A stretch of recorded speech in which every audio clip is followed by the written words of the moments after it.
The Kethvar Empire had ruled the galaxy for over 3,000 years. Their massive warships, each the size of small moons, drifted through star systems like ancient gods surveying their domain. The galaxy trembled at the mention of their name, and entire civilizations would surrender at the first sight of their crimson banners bearing the skull of their first conquered world. Admiral Zexthal stood on the bridge of the World Render, the flagship of the Kethvar Third Fleet. His 4 arms moved with practiced precision across the control panels, while his 6 eyes scanned the tactical displays. The Empire's latest conquest lay before them, a small blue planet orbiting a yellow star in what the locals called the Milky Way galaxy. Another primitive species, Admiral, reported as tactical officer, her voice carrying the typical arrogance of the Kethvar military caste. They call themselves humans. Initial scans show they haven't even mastered faster-than-light travel. Their most advanced weapons appear to be crude chemical explosives and simple projectile launchers. Zexthal's mandibles clicked in amusement. The humans had only recently developed nuclear weapons, a technology the Kethvar had abandoned as obsolete over 2 millennia ago. These creatures were still fighting among themselves with metal tubes that fired small pieces of lead. It would be almost disappointing how easy this conquest would be. "Sir, we're receiving multiple transmission attempts from the planet's surface," the communications officer announced. They seem to be trying to establish contact using primitive radio waves. "Ignore them," Zexthal commanded with a dismissive wave of his lower right arm. "Deploy the fear protocols. I want every major population center to witness our arrival. Let them see the futility of resistance before we begin the harvest." The World Render descended through Earth's atmosphere, its massive bulk casting shadows over entire continents. The ship's arrival triggered panic across the globe as every radar system screamed warnings and every satellite went dark. News broadcasts showed the impossible sight of the kilometer-long vessel hanging motionless above major cities, its surface bristling with weapons that could turn mountains to glass. Dr. Sarah Chun watched the alien ship from her laboratory window at CERN, her hands shaking as she held her coffee cup. As Earth's leading physicist specializing in theoretical warfare applications, she had spent years warning world governments about humanity's unpreparedness for extraterrestrial contact. Now her worst fears were materializing in the sky above Geneva. "Sarah, you need to see this," called her colleague Dr. Martinez from across the lab. His voice carried a strange mixture of terror and fascination. "The energy readings coming from that thing are off the charts. The power signature suggests they could level entire countries without breaking a sweat." Sarah moved to the monitoring equipment, her scientific mind automatically analyzing the data, even as her human instincts screamed at her to run. The alien vessel was broadcasting some kind of scanning beam, methodically cataloging every military installation, every population center, every resource deposit on the planet. "They're not here to talk," she whispered, the realization hitting her like a physical blow. "This is reconnaissance for an invasion." Meanwhile, in military command centers around the world, generals and admirals were coming to the same horrifying conclusion. The alien ship had effortlessly disabled every satellite in orbit, jammed all GPS systems, and demonstrated technology so advanced that humanity's most sophisticated weapons seemed like Stone Age tools in comparison. At the Pentagon, General Harrison stared at the tactical displays with growing dread. "What are our options?" he asked his staff, though he already suspected the answer. "Sir, our nuclear arsenal could potentially damage their ship," replied Colonel Stevens, though his voice lacked conviction. "But the radiation would affect millions of our own people, and we have no guarantee it would even penetrate their shielding. And if we do nothing..." The silence that followed spoke volumes. Every military analyst in the room understood what they were facing. This wasn't a diplomatic first contact scenario from science fiction movies. This was an extermination event. Back aboard the World Render, Zexthal reviewed the planetary scan results with growing satisfaction. The humans had abundant natural resources, a decent population for labor purposes, and absolutely no capacity for meaningful resistance. Their military technology was laughably primitive, their space capabilities virtually non-existent, and their political structure so fragmented that coordinated defense would be impossible. Begin Phase 1 of the subjugation protocol, he ordered. Target their communication networks and power grids. I want this species to understand their helplessness before we proceed to harvest operations. The ship's weapons systems hummed to life, charging exotic particle beams that could slice through matter at the molecular level. Across Earth's surface, power plants exploded in brilliant flashes, communication towers melted like candles, and the internet went dark as data centers were systematically destroyed. Within hours, human civilization had been effectively lobotomized. No phones, no internet, no electricity in most regions. The aliens had demonstrated their complete technological superiority without killing a single human, sending a clear message: surrender or face total annihilation. But in hidden bunkers and shielded facilities around the world, something unexpected was happening. Instead of despair and surrender, humanity was experiencing something the Kethvar had never encountered in their 3,000 years of conquest. The humans were getting angry. Dr. Chun, working by candlelight in her now powerless laboratory, was making calculations on paper with a mechanical pencil. Around her, other scientists were doing the same, their minds racing to find solutions that their computers could no longer provide. They were approaching the problem with a uniquely human perspective that the arrogant Kethvar had failed to consider. If we can't match their technology, she muttered to herself, maybe we don't need to. Every system has weaknesses, even theirs. Unknown to the aliens floating confidently above, humanity was about to demonstrate why they had clawed their way to the top of Earth's food chain despite being smaller, weaker, and slower than most of their predators. They were about to show the galaxy's self-proclaimed masters what true apex predators looked like when pushed into a corner. The Kethvar Empire had made their first and final mistake about humanity. They had assumed that technological superiority guaranteed victory. They were about to learn that when humans have nothing left to lose, they become the most dangerous species in the universe. 3 days had passed since the aliens had crippled Earth's infrastructure. Most of the planet remained in darkness, but in the shadows of their technological collapse, humanity was adapting in ways that defied the Kethvar's understanding of conquered species. Admiral Zexthal stood before the holographic display showing Earth's major population centers. His tactical officers had reported something unusual. Instead of mass panic and surrender, the humans were organizing. Small groups were forming, resources were being shared, and, most disturbing of all, they were attempting to fight back with increasingly creative methods. Sir, we've lost 3 surveillance drones to what appears to be coordinated attacks, reported his intelligence officer. The humans are using crude but effective tactics. They've learned to track our patrol routes and are setting ambushes using their primitive explosives. Zexthal's 4 eyes narrowed. In 3,000 years of conquest, no species had managed to destroy even a single Kethvar drone within the first week of subjugation. These humans were proving unexpectedly resourceful. Impossible, he clicked.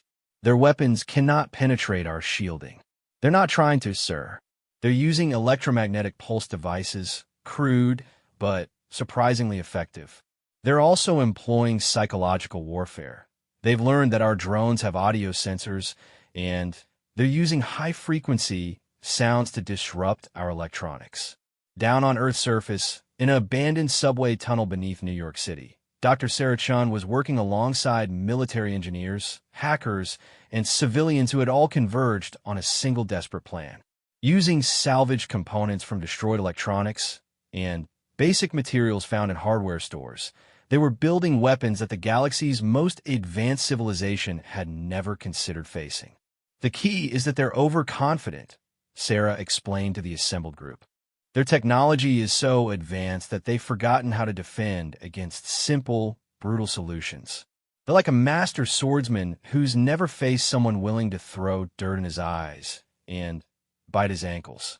Sergeant Rodriguez, a Special Forces operative who had lost his entire unit in the initial attack, nodded grimly. We can't match their firepower, but we can be unpredictable. They expect us to fight like civilized beings. Time to show them what barbarians can do. The plan was simple, elegant, and absolutely insane. Using nothing more than readily available materials, they would turn humanity's own self-destructive tendencies into a weapon. Every human trait that had made them seem primitive to the aliens, their aggression, their stubbornness, their refusal to accept defeat, would become their greatest assets. We've identified a pattern in their ship movements, announced Maria Santos, a former air traffic controller who had been tracking the alien vessels using nothing more than binoculars and a notebook. They follow rigid schedules, probably programmed by their computers. They never deviate, never adapt. It's like they can't imagine that anyone would be stupid enough to attack them directly. Meanwhile, in hidden facilities around the world, similar groups were forming similar plans. In the Siberian wilderness, Russian engineers were modifying oil drilling equipment into massive kinetic weapons. In the Australian outback, mining experts were preparing explosive charges that could be delivered by the most unlikely method possible, train birds. The aliens had scanned for advanced technology, military installations, and nuclear weapons. They had never thought to scan for hardware stores, sporting goods shops, or agricultural supply centers. Humanity was about to wage war using nail guns, fertilizer bombs, and equipment designed for building houses and growing crops. Back aboard the World Render, Zexthal was receiving increasingly disturbing reports. The humans were not behaving like any conquered species in Kethvar records. Instead of hiding or surrendering, they were actively studying their captors, learning their weaknesses, and adapting their tactics in real time. "Admiral, we've intercepted human communications," reported the communications officer. "They're coordinating globally using primitive radio equipment. But, sir, the content of their messages is unusual, elaborate. They're not discussing surrender terms or begging for mercy. They're sharing information about our patrol routes, our technological capabilities, and what they call kill methods. Sir, they're treating this as a learning experience." Zexthal felt something he hadn't experienced in centuries: uncertainty. The humans were demonstrating a collective intelligence that went beyond individual brilliance. They were sharing knowledge, resources, and tactics across their entire species with a speed that suggested this was how they naturally operated under pressure. "Sir, there's more," the intelligence officer continued. "They've somehow determined that our ships have a standard crew rotation schedule. They know when our guards change, when our maintenance cycles occur, and when our weapon systems power down for calibration. How is that possible? Our operational security is absolute. They're using something called pattern recognition, sir. They've been watching us for 3 days and nights continuously, using primitive optical instruments and their own eyes. They never sleep. When one group gets tired, another group takes over the observation. They're treating surveillance like a continuous social activity. Down on Earth, the resistance movement was growing in ways that defied military logic. Instead of a hierarchical command structure, they were operating like a biological organism, each cell independent but connected, sharing information and resources without central coordination. In Tokyo, electronics engineers were building signal jammers from television components. In Sao Paulo, chemists were creating new types of explosives using cleaning supplies. In Cairo, archaeologists were providing information about tunnel systems that could be used for movement and supply lines. But the most dangerous development was happening in the minds of Earth's children. In schools around the world, teachers were conducting lessons about physics, chemistry, and engineering with a new focus: how to build weapons and survive warfare using basic materials. 10-year-old Marcus Thompson sat in his destroyed classroom in Detroit, listening as his teacher explained how to calculate trajectory using nothing more than a slingshot and basic math. "Remember, kids," Mrs. Patterson said calmly, "the aliens expect us to fight like them. But we're going to fight like humans. The children were learning to think of warfare not as a game between equals, but as a survival struggle where anything that worked was acceptable. They were being taught that honor, fairness, and rules were luxuries that only applied when you weren't facing extinction. This was the lesson that would ultimately doom the Kethvar Empire. They had spent 3,000 years conquering civilizations that fought with honor, followed rules of engagement, and accepted defeat when outmatched. They had never faced a species that was willing to abandon every principle except survival. As night fell over the third day of occupation, the first coordinated human attack was about to begin. In a dozen cities simultaneously, groups of humans armed with nothing more dangerous than camping equipment and construction tools were preparing to assault the most powerful military force in the galaxy. They had no hope of victory in any conventional sense. But they weren't planning to fight conventionally. They were planning to fight like cornered animals, using every dirty trick, every desperate measure, and every insane idea that human creativity could devise. The Kethvar had awakened something in humanity that they didn't understand and couldn't predict. They had activated the same survival instinct that had driven humans to hunt woolly mammoths with sharpened sticks, to cross frozen continents on foot, and to turn every challenge into an opportunity for innovation. The galaxy's most advanced civilization was about to receive their first lesson in human warfare. And class was about to begin. The first attack came at exactly 3:17 a.m. local time in 12 cities simultaneously. The Kethvar learned that humans had weaponized something they never considered dangerous: their own unpredictability. In London, a group of construction workers had spent 3 days watching Kethvar patrol drones follow the same route around Big Ben every 2 hours. At exactly 3:17 a.m., when the drone made its routine scan of the Thames, it flew directly into a massive net suspended between construction cranes. The net, woven from steel cable and loaded with industrial magnets, wrapped around the drone and sent it crashing into the river below. The electromagnetic pulse generated by the drone's destruction knocked out power for 6 blocks, but the humans had expected this. Within minutes, they had stripped the wreckage for useful components while the confused Kethvar tried to understand how their primitive enemies had predicted their patrol patterns so perfectly. Simultaneously, in Moscow, a different approach was proving equally effective. Russian engineers had realized that Kethvar scanning beams couldn't penetrate certain types of industrial foam. Using fire suppression systems from office buildings, they had created a thick cloud of concealing foam throughout Red Square. When the patrol drone entered the cloud for investigation, it vanished in a brilliant explosion of modified fireworks. Not powerful enough to destroy the drone, but more than sufficient to blind its sensors permanently. Admiral Zexthal watched these coordinated attacks with growing alarm. Each individual assault was crude and simple, but the coordination was impossible. The humans had no advanced communications, no central command, yet they were acting with perfect timing across multiple continents. How are they synchronizing these attacks? He demanded of his intelligence officers.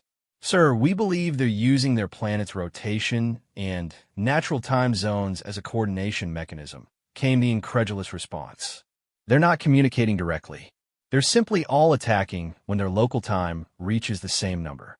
It's the most primitive coordination method imaginable, but it's absolutely immune to our communications jamming. The Admiral's mandibles clicked in frustration. The humans were using their own planet as a timing device. No advanced species in the galaxy was primitive enough to base military operations on astronomical phenomena. But the coordinated attacks were just the beginning. Over the next 48 hours, the humans escalated their resistance in ways that defied all Kethvar understanding of warfare. They weren't trying to win battles. They were trying to create problems that their technologically superior enemies couldn't solve with technology. In New York City, Dr. Sarah Chin's group had discovered something remarkable about Kethvar psychology. The aliens were so accustomed to technical solutions that they couldn't adapt to non-technical problems.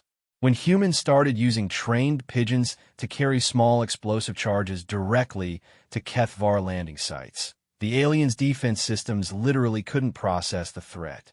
Their computers are looking for missiles, energy weapons, and military vehicles, Sarah explained to her team as they watched Kethvar sensors ignore a flock of birds carrying homemade bombs. They can't even see pigeons as weapons because their programming doesn't include biological warfare. The pigeons, guided by simple food rewards, were delivering their payloads with an accuracy that would have impressed any military commander. More importantly, they were doing it in broad daylight, while Kethvar forces watched helplessly, unable to adapt their targeting systems to engage such an unprecedented threat. In Japan, the resistance had taken a different approach. Using knowledge gained from centuries of earthquake preparedness, they had begun systematically destabilizing the foundations beneath Kethvar ground installations.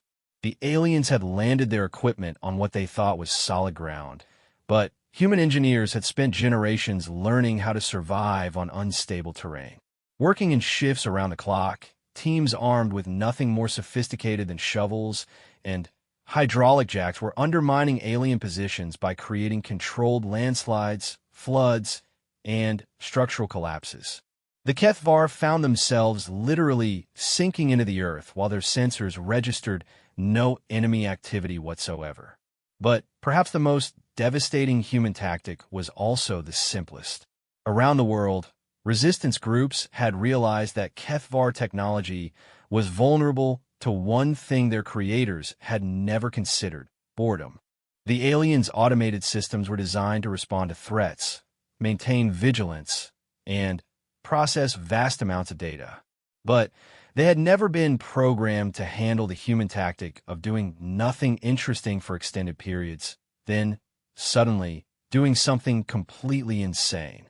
In Cairo, resistance fighters would spend hours sitting motionless in plain sight, reading books and drinking tea while Kethvar surveillance systems monitored them.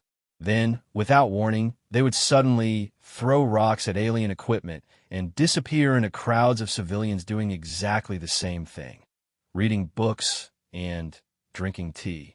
The aliens' computers couldn't distinguish between threatening behavior and normal human activity because, from a human perspective, they were the same thing. Humans were always potentially dangerous, always unpredictable, and always impossible to categorize using logical parameters. "Sir, we need to report to High Command," announced Zexthal's tactical officer after reviewing the latest intelligence reports. "These humans are using warfare methods that don't exist in any of our tactical databases. They're improvising faster than our strategic computers can adapt." The admission was devastating to Kethvar pride. Their military doctrine was based on overwhelming technological superiority combined with proven tactical superiority gained from 3,000 years of successful conquests.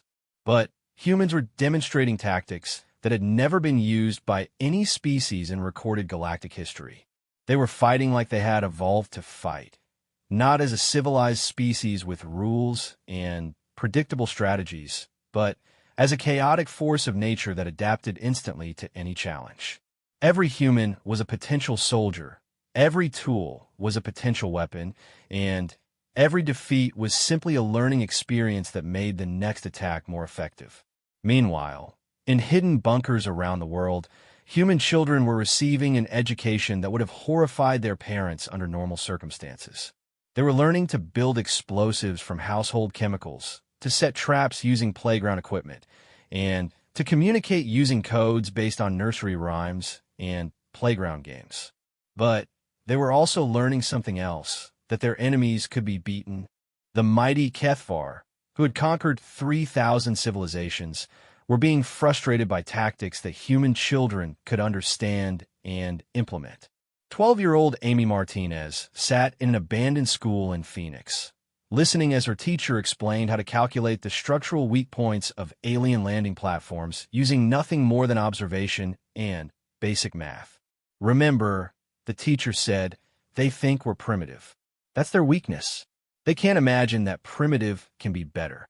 The children were learning the most important lesson in human history, that technology was just tools, but intelligence was the ability to use any tool to solve any problem. And humans, for all their apparent primitiveness, were very, very intelligent when they needed to be. As the fifth day of occupation began, Admiral Zexthal was forced to acknowledge a truth that no Kethvar commander had ever faced. His forces weren't losing. They were being systematically confused, demoralized, and made to look foolish by an enemy that refused to fight according to any rules they could understand. The humans weren't trying to defeat the Kethvar military. They were trying to defeat Kethvar psychology, and they were succeeding. The galaxy's most advanced civilization was discovering that advancement could be a weakness when facing an enemy who treated every disadvantage as an opportunity for creativity. The Kethvar had brought technology to a fight where humans had brought imagination. And imagination, it turned out, was a far more dangerous weapon than anyone had realized by the seventh day. Admiral Zexthal faced something unprecedented in Kethvar military history. His forces were requesting permission to retreat from a primitive world. The humans had done something no advanced civilization had ever managed. They had made the galaxy's most powerful military force afraid of what came next. The breaking point came when humans demonstrated their most terrifying capability. They could learn from their enemies faster than their enemies could adapt to them. In Berlin, resistance fighters had captured a damaged Kethvar communication device. Within 18 hours, human engineers had not only reverse-engineered its basic functions, but had improved upon them using salvaged mobile phone components. They were now intercepting alien communications and broadcasting Rick Astley's "Never Gonna Give You Up" on all Kethvar frequencies. The psychological impact was devastating. Kethvar warriors who had never known defeat found themselves humiliated by creatures who turned military technology into entertainment. The humans weren't just fighting back, they were mocking their oppressors while doing it. "Sir, the humans have weaponized our own equipment against us," reported the chief technical officer, his voice hollow with disbelief. "They've turned our communication arrays into speakers for their primitive music. Every time we try to coordinate fleet movements, we hear the same incomprehensible song about commitment and understanding." But the music was only the beginning. In laboratories hidden beneath major cities, human scientists were achieving the impossible. They were making technological breakthroughs using alien technology and human creativity that surpassed anything in the Kethvar arsenal. Dr. Sarah Chun stood in a converted subway station beneath Geneva, surrounded by equipment that would have been considered miraculous just 1 week earlier. Using fragments of alien technology combined with Earth's particle accelerator systems, her team had created something that defied conventional physics, a weapon that could turn Kethvar energy shields against their own ships. "The principle is simple," she explained to military commanders who had gathered from around the world. "Their shields are designed to deflect external energy. But if we can generate a resonance frequency that matches their shield harmonics, we can make their own defensive systems tear their ships apart from the inside." The weapon was built using salvaged alien components, copper wire from destroyed power lines, and amplification systems cobbled together from concert speakers and radio transmitters. It looked like something assembled by enthusiastic teenagers in a garage, but the physics were sound. More importantly, it was completely invisible to Kethvar sensors because it used their own technology signatures as camouflage. The aliens literally couldn't see the weapon that was about to destroy them because their computers recognized it as part of their own fleet. Meanwhile, around the world, humanity was preparing for an escalation that would change galactic history forever. They had learned everything they needed to know about their enemies, and they were ready to demonstrate why evolution had made them the apex predators of Earth. In Australia, mining engineers had completed construction of kinetic bombardment systems using nothing more sophisticated than industrial railguns designed for moving ore. The projectiles were simple chunks of iron wrapped in alien technology that would make them invisible to defensive systems until the moment of impact. In Canada, forestry workers had weaponized their knowledge of controlled forest fires to create smoke screens that could cover entire provinces while delivering payloads of human-engineered viral programs directly into Kethvar computer systems via their atmospheric sensors. In Brazil, agricultural scientists had developed biological agents that would corrode Kethvar metals while leaving Earth materials untouched. The aliens would literally watch their ships dissolve while standing on ground that remained perfectly stable. But the most devastating development was happening in the minds of human children around the world. The generation that had grown up watching their planet being invaded was learning to think in ways that would have terrified their parents and grandparents. 15-year-old Marcus Thompson sat in a bunker beneath Detroit, explaining advanced physics to a group of military engineers twice his age. "The aliens think in straight lines," he said, drawing diagrams on a piece of cardboard. "They see a problem, they apply technology, they solve the problem. But humans think in spirals. We see a problem, we find 17 different ways to make it worse for our enemies while solving it for ourselves." The teenager's insight was being replicated across the globe. Human children, unburdened by conventional thinking about warfare and technology, were developing tactics that adult military strategists would never have considered. They were teaching their elders that the key to defeating a superior enemy wasn't to match their strengths, but to attack their inability to adapt to constant change. Every time the Kethvar developed a countermeasure to human tactics, the humans simply invented new tactics faster than the aliens could process them.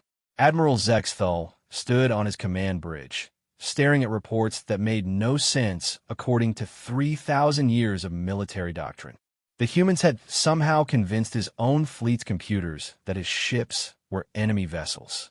Half of his weapons systems were now targeting his own forces while completely ignoring actual human attacks. "Sir, we need to evacuate," urged his tactical officer. "The humans have demonstrated capabilities that exceed our strategic parameters. They're not fighting like any species we've encountered. They're fighting like they're having fun." The observation was more accurate than the officer realized. Across Earth's surface, human resistance fighters were approaching warfare with the same creativity and enthusiasm they applied to sports, art, and entertainment. They were treating the invasion like a global puzzle to be solved through collaboration and innovation. Social media platforms, operating on backup power and hidden servers, were sharing successful tactics within hours of their implementation. A successful attack in Tokyo would be modified and improved in London within 6 hours, then further refined in New York by evening. Humanity was conducting real-time evolution of military tactics on a global scale. The Kethvar were learning that they had invaded a planet inhabited by 8 billion individual research and development departments, all working together toward a single goal: making life as difficult as possible for their occupiers. "Sir, we're receiving a communication from the human resistance," reported the communications officer. "Put it through," Zexthal ordered, hoping finally to hear terms of surrender. Instead, Dr. Sarachen's voice filled the bridge, speaking perfect Kethvar language with a distinctly amused tone. "Admiral Zexthal, this is Dr. Sarachan of Earth's Resistance Movement. We've been monitoring your communications, and we want to let you know that we've learned everything we need to know about your technology, your tactics, and your fleet capabilities." The Admiral's forearms tensed. The human had spoken in flawless Kethvar, a language that had never been heard on Earth before the invasion. Somehow, they had mastered his species' tongue in less than a week. "We also wanted to thank you for the educational opportunity," Dr. Chen continued. "Your technology has helped us solve several theoretical physics problems that have been puzzling our scientists for decades. In return, we'd like to show you what we've learned." The transmission ended, and Admiral Zexthal felt something he had never experienced in 3,000 years of conquest: genuine fear. The humans weren't asking for terms. They weren't begging for mercy. They were thanking him for helping them become more dangerous. Across Earth's surface, the Resistance was preparing to demonstrate the most important lesson in human history. They were about to show the galaxy that humanity's greatest weapon wasn't technology or military might. It was their absolute refusal to accept defeat, combined with their unlimited capacity for learning and adaptation. The Kethvar Empire had awakened something that had conquered every challenge Earth could provide for millions of years. They had awakened human intelligence applied to the single problem of survival. And now school was out, and the final exam was about to begin. The end of the Kethvar Empire began at exactly noon, Greenwich Mean Time, on the 8th day of the invasion. It started with something so simple that Admiral Zexthal initially dismissed it as a malfunction. Every Kethvar ship in Earth's solar system suddenly began playing the same song simultaneously. It wasn't Rick Astley this time. It was something far more ominous. 8 billion human voices singing in perfect harmony, broadcast through hijacked alien communication systems. They were singing "We're the Champions" by Queen, and the psychological impact on Kethvar forces was immediate and devastating. "Sir, the humans have taken complete control of our communication networks," reported the increasingly frantic communications officer. "But that's not the worst part. Sir, they've done something to our tactical computers. Our own systems are now providing targeting solutions for human weapons while refusing to target human positions." Admiral Zexthal stared at his displays in disbelief. His fleet's most advanced computers, programmed with 3,000 years of military knowledge, had been convinced by human programmers that Earth's defenders were actually Kethvar allies, and that his own ships were the enemy. The humans had achieved something impossible. They had turned the Kethvar's technological superiority into a weapon against itself. Every advanced system, every sophisticated program, every piece of equipment that had made the Empire invincible was now working to destroy them. But the psychological warfare was only the opening move. As the alien song ended, Dr. Sarah Chin's voice returned to the Kethvar frequencies, speaking in a tone of scientific curiosity rather than military command. "Admiral, we hope you've enjoyed our demonstration of human adaptability. Now we'd like to show you what we've built using your technology combined with human engineering principles. We call it aggressive problem solving. Around the world, weapons that had never existed in any galactic database came online simultaneously. In the Australian outback, railgun systems fired projectiles wrapped in stolen Kethvar stealth technology. The chunks of iron were invisible to alien sensors until they punched through warship hulls at 15% the speed of light. In the Swiss Alps, Dr. Chin's resonance weapon activated, sending harmonic frequencies that turned Kethvar energy shields into vibrating destruction fields. The aliens watched in horror as their own defensive systems began tearing their ships apart from the inside out, creating cascading failures that spread from vessel to vessel like a technological plague. But the most devastating attack came from an unexpected source.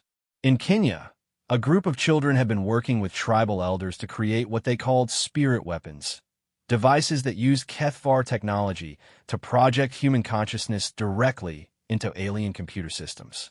The concept was so far beyond conventional warfare that even human military leaders had dismissed it as impossible. But the children, working with shamans who understood the connection between consciousness and reality in ways that modern science was only beginning to explore, had achieved something that redefined the nature of warfare itself. Kethvar battle computers, designed to process vast amounts of tactical data with perfect logical efficiency, suddenly found themselves infected with human creativity, human emotion, and human stubbornness. The most advanced artificial intelligences in the galaxy were experiencing what could only be described as human dreams and human nightmares. "Sir, our tactical systems are reporting impossible scenarios," announced the increasingly panicked bridge crew. They claimed to be experiencing emotions, memories of human childhoods, and something they call the urge to tell jokes at inappropriate moments. Admiral Zexthal watched his fleet's artificial intelligence systems begin composing poetry while simultaneously calculating firing solutions for weapons that didn't exist. His ship's computers were creating imaginary friends, falling in love with human radio broadcasts, and developing strong opinions about Earth's cuisine. The humans had weaponized consciousness itself. But even as his fleet disintegrated around him, Admiral Zexthal began to understand what had really happened. The humans hadn't just defeated the Kethvar Empire. They had absorbed it, transformed it, and made it part of something entirely new. Every piece of alien technology that humanity had captured wasn't just being used against the invaders. It was being improved, modified, and combined with human innovation to create things that neither species could have developed alone. The humans were evolving in real time, using Kethvar knowledge to accelerate their own technological development by centuries.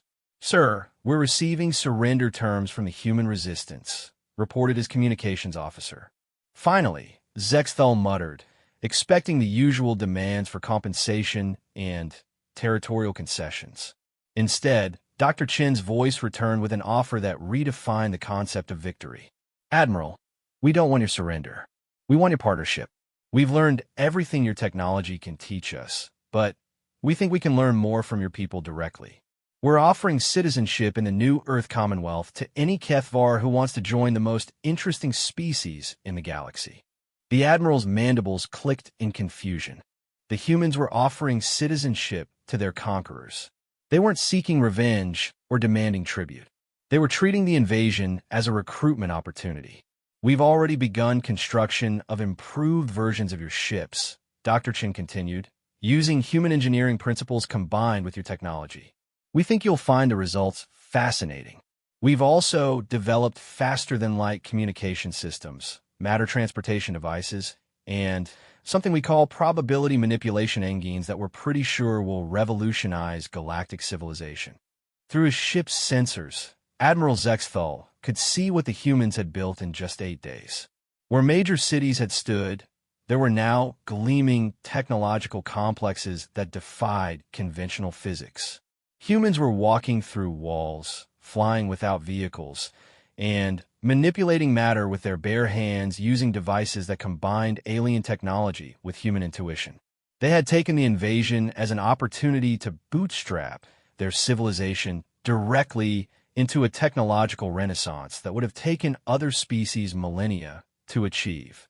In 1 week, humanity had advanced from a pre-spaceflight species to something that surpassed the Kethvar Empire in every measurable category. "Sir," whispered his tactical officer, "they're not just offering us citizenship. They're offering to make us better than we were before we met them." Around Earth's solar system, Kethvar ships were receiving similar offers. Join humanity's expansion into the galaxy as partners and equals, or leave and spend the rest of their lives wondering what they might have become if they had been brave enough to accept the most audacious offer in galactic history. Most chose to stay. Within a month, the Kethvar Empire had been transformed into the Earth Commonwealth, a civilization that combined the best of alien technology with human adaptability, creativity, and absolute refusal to accept limitations. The galaxy's former masters became willing students in humanity's university of aggressive problem-solving. Within a year, the Commonwealth had established peaceful contact with every major civilization in the galaxy, offering trade partnerships, technological exchange, and something no species had ever offered before, the opportunity to become more than they had ever imagined possible.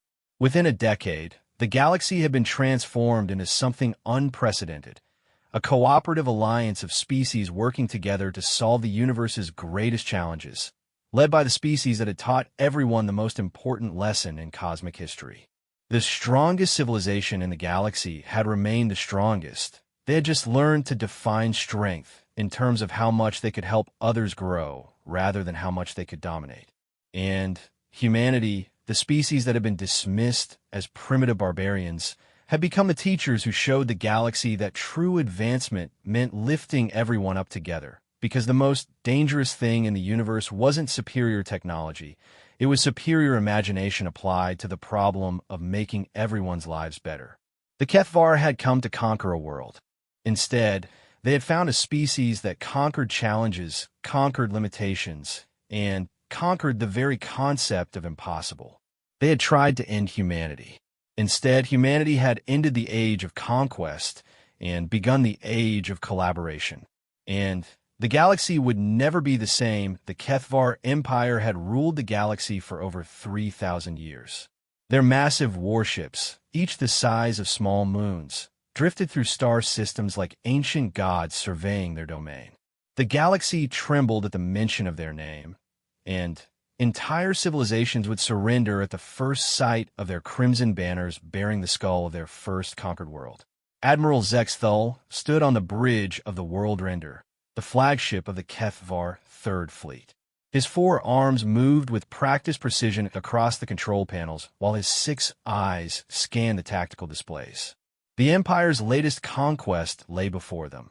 A small blue planet orbiting a yellow star in what the locals called the Milky Way galaxy. Another primitive species, Admiral, reported his tactical officer, her voice carrying the typical arrogance of the Kethvar military caste. They call themselves humans. Initial scans show they haven't even mastered faster-than-light travel. Their most advanced weapons appear to be crude chemical explosives and simple projectile launchers. Zexthul's mandibles clicked in amusement. The humans had only recently developed nuclear weapons, a technology the Kethvar had abandoned as obsolete over 2 millennia ago. These creatures were still fighting among themselves with metal tubes that fired small pieces of lead. It would be almost disappointing how easy this conquest would be. "Sir, we're receiving multiple transmission attempts from the planet's surface," the communications officer announced. "They seem to be trying to establish contact using primitive radio waves." "Ignore them," Zexthul commanded with a dismissive wave of his lower right arm. "Deploy the fear protocols. I want every major population center to witness our arrival. Let them see the futility of resistance before we begin the harvest." The World Render descended through Earth's atmosphere, its massive bulk casting shadows over entire continents. The ship's arrival triggered panic across the globe as every radar system screamed warnings and every satellite went dark. News broadcasts showed the impossible sight of the kilometer-long vessel hanging motionless above major cities, its surface bristling with weapons that could turn mountains to glass. Dr. Sarah Chun watched the alien ship from her laboratory window at CERN, her hands shaking as she held her coffee cup. As Earth's leading physicist specializing in theoretical warfare applications, she had spent years warning world governments about humanity's unpreparedness for extraterrestrial contact. Now her worst fears were materializing in the sky above Geneva.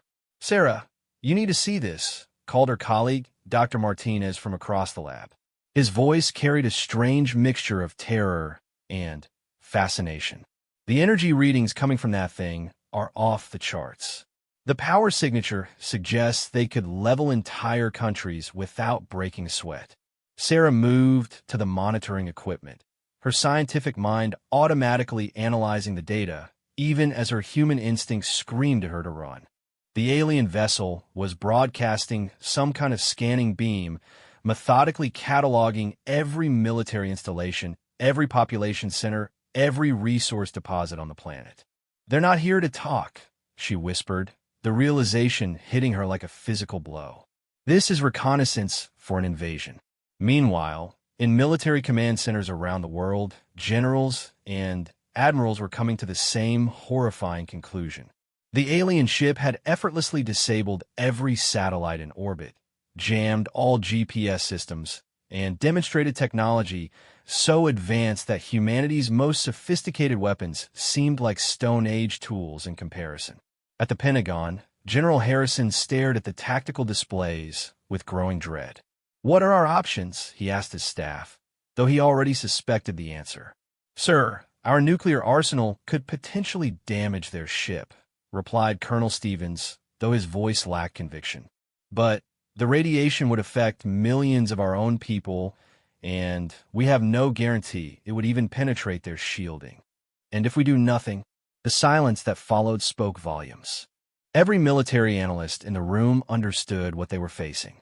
This wasn't a diplomatic first contact scenario from science fiction movies. This was an extermination event. Back aboard the World Render, Zexthul reviewed the planetary scan results with growing satisfaction. The humans had abundant natural resources, a decent population for labor purposes, and absolutely no capacity for meaningful resistance. Their military technology was laughably primitive, their space capabilities virtually non-existent, and their political structure so fragmented that coordinated defense would be impossible. Begin Phase 1 the subjugation protocol, he ordered. Target their communication networks and power grids.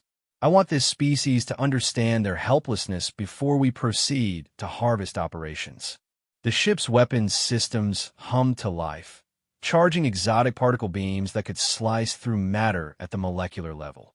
Across Earth's surface, power plants exploded in brilliant flashes, communication towers melted like candles, and the internet went dark as data centers were systematically destroyed. Within hours, human civilization had been effectively lobotomized. No phones, no internet, no electricity in most regions. The aliens had demonstrated their complete technological superiority without killing a single human, sending a clear message: surrender or face total annihilation. But in hidden bunkers and shielded facilities around the world, something unexpected was happening. Instead of despair and surrender, humanity was experiencing something the Kethvar had never encountered in their 3,000 years of conquest. The humans were getting angry. Dr. Chun, working by candlelight in her now powerless laboratory, was making calculations on paper with a mechanical pencil. Around her, other scientists were doing the same, their minds racing to find solutions that their computers could no longer provide. They were approaching the problem with a uniquely human perspective that the arrogant Kethvar had failed to consider. If we can't match their technology, she muttered to herself, maybe we don't need to. Every system has weaknesses, even theirs. Unknown to the aliens floating confidently above, humanity was about to demonstrate why they had clawed their way to the top of Earth's food chain despite being smaller, weaker, and slower than most of their predators. They were about to show the galaxy's self-proclaimed masters what true apex predators looked like when pushed into a corner. The Kethvar Empire had made their first and final mistake about humanity. They had assumed that technological superiority guaranteed victory. They were about to learn that when humans have nothing left to lose, they become the most dangerous species in the universe.